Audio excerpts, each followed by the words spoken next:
레위기 18장 19절에서 30절 말씀 우리 한 목소리로 같이 보겠습니다. 너는 여인이 월경으로 불결할 동안에 그에게 가까이하여 그의 하체를 범하지 말지니라. 너는 내 이웃의 아내와 동침하여 설정함으로 그 여자와 함께 자기를 더럽히지 말지니라. 너는 결단코 자녀를 몰래에게 주어 불로 통과하게 하므로 내 하나님의 이름을 욕되게 하지 말라. 나는 여호와이니라. 너는 여자와 동침함 같이 남자와 동침하지 말라. 이는 가증한 일이니라. 너는 짐승과 교합하여 자기를 더럽히지 말며 여자는 짐승 앞에 서서 그것과 교접하지 말라. 이는 문란한 일이니라. 너희는 이 모든 일로 스스로 더럽히지 말라. 내가 너희 앞에서 쫓아내는 족속들이 이 모든 일로 말미암아 더러워졌고 그 땅도 더러워졌으므로 내가 그 악으로 말미암아 벌하고 그 땅도 스스로 그 주민을 토하여 내느니라. 그러므로 너희 곧 너희 동족이나 혹은 너희 중에 거류하는 거류민이나 내 규례와 내 법도를 지키고 이런 가증한 일에 하나라도 행하지 말라. 너희 전에 있던 그 땅 주민이 이 모든 가증한 일을 행하였고 그 땅도 더러워졌느니라.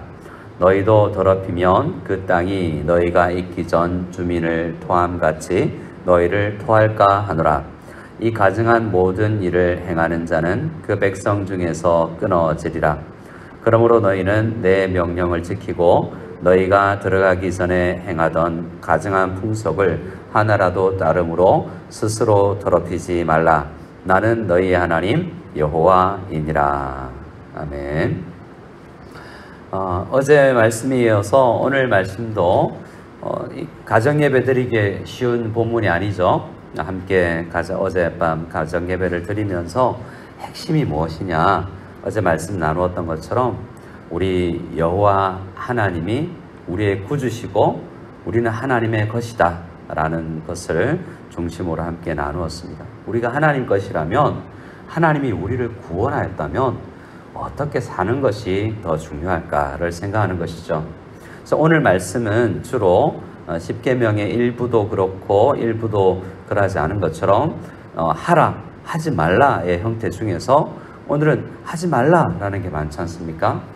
십계명을 묵상할 때도 그렇지만 하지 말라라는 것은 아주 최소한이요. 적극적으로는 무엇을 해야 되지 그러면? 우리가 적극적으로 하나님께서 원하는 것을 하면서 하지 않게 되는 은혜가 있을 것입니다.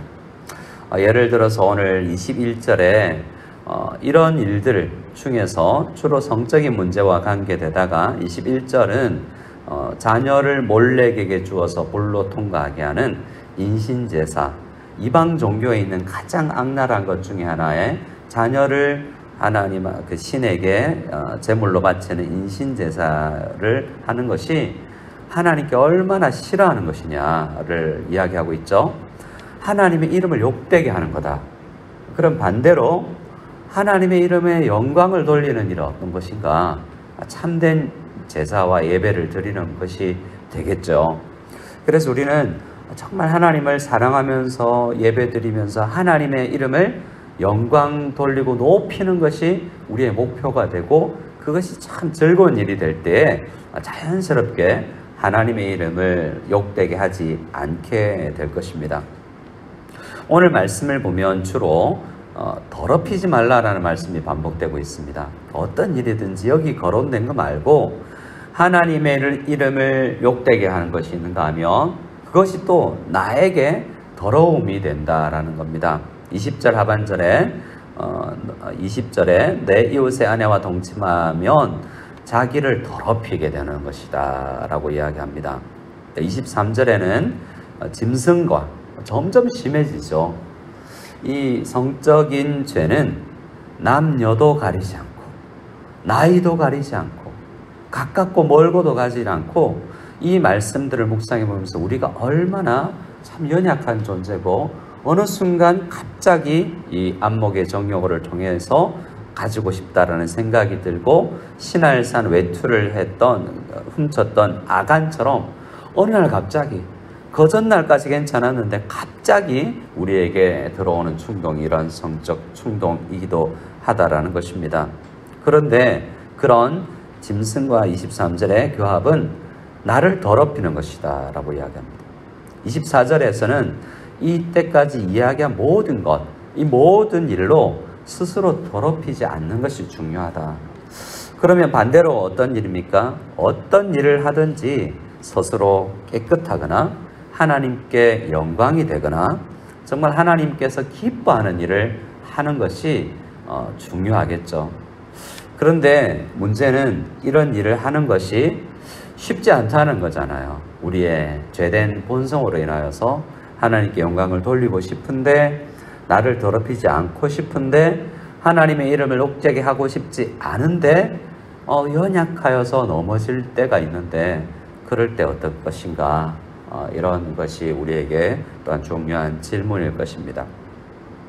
이 모든 말씀은 이 25절에서 이야기하는 것처럼 24절 25절에서 이야기하는 것처럼 지금 너희는 이제 곧 말씀 붙들고 내 말 들었지? 구원받은 너희는 내가 가나안 땅에 들여보내줄 텐데, 가나안 땅에 들어가면 너희들이 이전에 살던 이집트 땅 비슷하게 가나안 땅 사람들도 정말 그 성적으로 타락해 있다.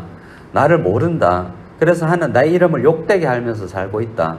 근데 너희는 그들과 같이 살아야 되고, 나는 너희를 그 땅에 보내서 그 땅 주민들을 토하여 내게 만들 텐데, 너희도 만약에 그곳에서 그렇게 더러워지면 나는 너희 하나님이 너희를 포기는 하지 않겠지만 그 땅에서 토하여 내버리는 것처럼 너희를 쫓아낼 것이다. 이렇게 말씀을 해주고 있습니다.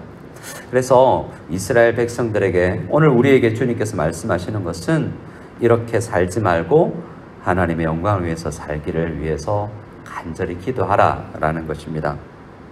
그런데 문제는 뭐라고 그랬습니까? 우리가 이렇게 살 수 있을까라는 질문이에요. 우리는 이렇게 사실 살기가 너무나 힘든 연약한 존재입니다. 십계명을 가르치는 웨스트민스터 서열이 문답이나 하이델베르크 요리문답에 십계명이 아주 중요하기 때문에 십계명을 가르칩니다. 근데 하이델베르크 요리문답에 마지막 115문 정도 가면 율법을 지킬 수 있습니까? 라고 묻습니다. 십계명 우리가 배웠는데 우리가 다 지킬 수 있을까요? 라고 질문해요. 그런데 답은 뭔지 아십니까? 못 지킵니다 라는 거예요. 그러니까 오늘 우리가 레위기 18장을 배우는데요, 이렇게 해야지, 이렇게 하지 말아야지 열심히 결심했는데요, 너 지킬 수 있니? 라고 물어보면 못 지키는데요 라고 되는 겁니다. 하이델베르크 요리문답 114문에는 이 세상에 있는 가장 거룩한 사람도 이 땅에서 살면서 십계명 다 못 지킵니다 라고 이야기해요. 그러면 어떤 질문이 또 나옵니까? 115문에서는 그러면 왜 십계명 설교하라고 하셨어요? 하나님 왜 십계명 주셨어요? 라고 질문해요. 그 답은 무엇이라고 이야기하느냐 하면 첫 번째, 우리 모든 인생 속에서 우리의 죄성을 더 잘 알기 때문에 그렇습니다. 지키라고 주셨기 때문에, 하나님 명령이기 때문에 지켜야 되는데 결국에 잘 못 지키더라는 거예요. 그래서 우리가 알 수 있는 것이 나 이렇게 못난 죄인이구나 라는 것을 알게 됩니다. 알게 되는 것으로 끝인가요?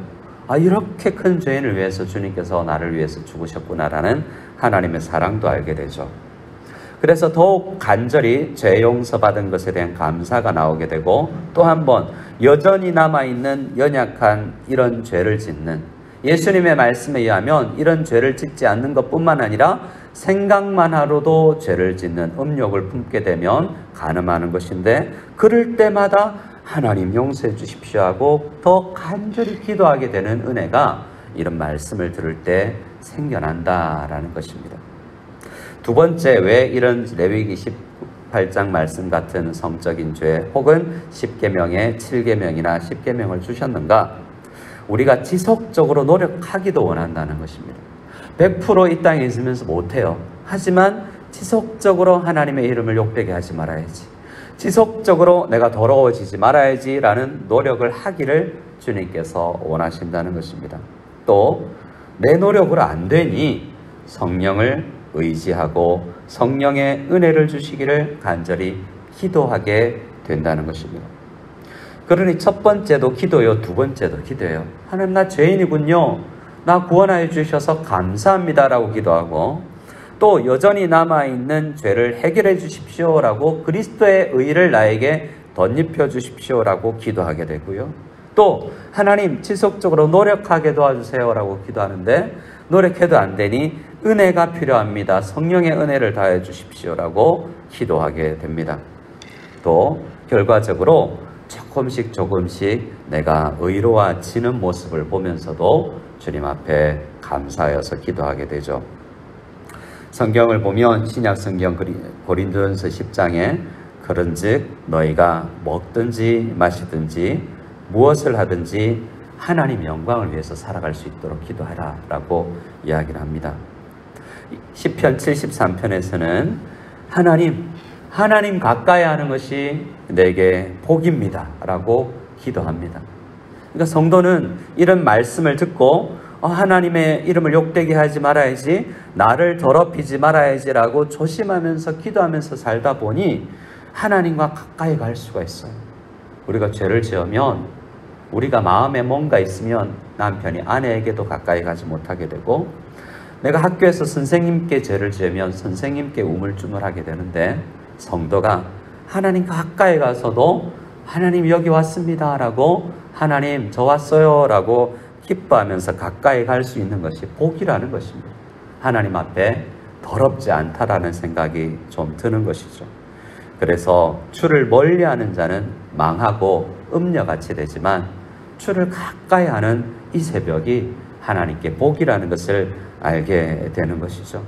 그래서 이런 말씀들을 묵상한 우리 신앙의 선배들은 웨스트민스터 서열이 문답 1분에 이렇게 질문합니다. 너 왜 사니? 라는 것인데요. 사람의 제일 되는 목적이 무엇입니까? 제일 되는 목적은, 내가 사는 가장 큰 목적은 하나님을 영화롭게 하는 것과 영원토록 하나님을 즐거워하는 것입니다 라고 대답하는 것을 보게 됩니다. 존 파이프 목사님은 이것을 해석하면서 이렇게 이야기합니다.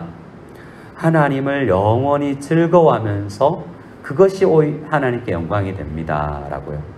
내가 하나님 좋습니다 할수록, 하나님이 좋을수록 하나님이 영광 돌려진다라는 것이죠. 그래서 이 아침에 기도의 제목은 나 이거 하지 말아야지, 나 하나님 이름 욕되게 하지 말아야지 라고 해서 정말 억눌리면서 신앙생활한 게 아니라, 하나님 연약하지만 기도하면서 이만큼 했습니다. 저 이쁘죠? 라고 하나님이 즐거워할 걸 생각하면서, 그때 하나님이 좋을 때 그때 하나님께서 가장 우리 영광 받으신다, 하나님의 이름이 높이 들려진다라는 것을 생각하면서 이 아침에 기도할 때 하나님 도와주십시오. 이 말씀 지킬 수 있도록 도와주십시오. 하나님 넘어지더라도 나를 버리지 않으시죠? 오늘도 성령으로 덧입혀 주십시오. 간절히 기도하여서 하나님 명령을 지킬 수도 있고 더럽히지도 않으면서 하나님께 영광을 돌리게 되는 우리 다 될 수 있기를 소원합니다.